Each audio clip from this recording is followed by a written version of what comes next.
মনে করেন আপনাকে কেউ অফার করেছে যে আপনি ১ মাস পরিশ্রম করলে আপনাকে ৫ বছরের পারিশ্রমিক দেওয়া হবে।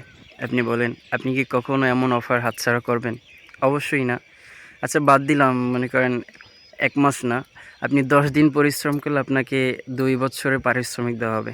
আপনি কি কখনো এটা হাতছাড়া করবেন? অবশ্যই না। আপনি কেন? কেউই হাতছাড়া করবে না এমন সুযোগ। কারণ এটা দুনিয়ার সুযোগ। দুনিয়ার সুযোগের সদ্ব্যবহার আমরা ঠিকই করি। কিন্তু আল্লাহ তাআলা যে আমাদের আখিরাতের জন্য এত বড়, বড় এত সুন্দর, সুন্দর সুযোগ রেখেছেন, সেটার প্রতি আমাদের কোনো খেয়াল নাই। এই যে দেখেন, রমজানের শেষ দশকে আমাদের জন্য একটা বিশেষ রাত আছে, কদরের রাত। যে রাতটা হাজার মাসের চেয়েও উত্তম। আপনি যদি হাজার মাস পূরণ করেন, গুণ করেন, তাহলে দেখবেন প্রায় ৮৩ বছর চলে আসবে। তাহলে একটা রাত ইবাদত করার বিনিময়ে আল্লাহ তাআলা আপনাকে আমাকে ৮৩ বছর ইবাদত করার সওয়াব দিতেছেন। কত বড় অফার, হ্যাঁ? তো এই রাতটা খোঁজার জন্য আমাদের শেষ দশকের বেজোড় রাতগুলোতে খুঁজতে হবে। তাই বেজোড় রাত হলো ৫টা রাত। তা আপনি ৫টা রাত ইবাদত করলে আপনার আমার আমলনামায় ৫ রাতের বিনিময়ে ৮৩ বছর আমল করার সওয়াব লিখে দেবেন আল্লাহ তাআলা।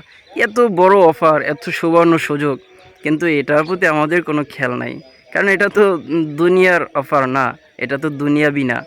দুনিয়ার সমস্ত কিছুই আমরা সদ্ব্যবহার করব ঠিকই, কিন্তু আখিরাতের জন্য আমাদের কিছু করার দরকার নেই। এজন্য আপনাদের কাছে অনুরোধ থাকবে, অন্তত এই ৫টা রাত আমরা ইবাদত করি, যেন এই ৫টা রাতের বিনিময়ে আমাদের আমলনামায় ৮৩ বছরের আমল আমরা নিতে পারি। আল্লাহ তাআলা আমাদের সকলকে সুযোগ করে দিক।